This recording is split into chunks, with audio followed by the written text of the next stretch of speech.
हाँ आज्ञा आपण माने ठीक शुणुचन चाप नियंत्रण रे सहायक होता है माइक्रो मेडिटेशन। इंस्टाग्राम स्क्रोल करी आखि थकी जाए किंतु मन थकी नथे।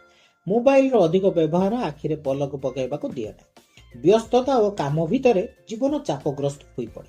योग और प्राणायाम रो सुफल जानी मध्य करिबा पई समय रे थाए घोर अभाव। एपरि स्थिति रे चाप नियंत्रण करिबारे सहायक हबो माइक्रो मेडिटेशन। माइक्रो मेडिटेशन बा सूक्ष्म प्राणायाम शुणा सहज लगुले भी यही प्राणायाम करिबार ठीक उपाय जानिबा निहाती आवश्यक।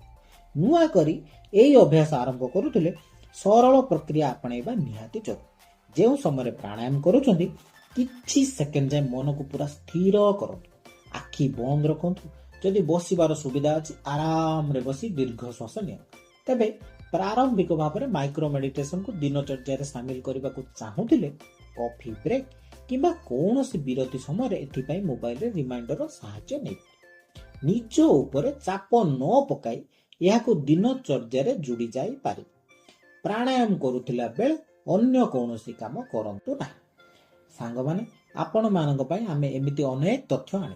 आम चैनल टी आपण मानक भल लागिले आपण लाइक शेयर एवं सब्सक्राइब निहाती करू, कारण आपण मानकर गुटे गुटे सब्सक्राइब आम पई बहुत किछि मूल्यवान होइता।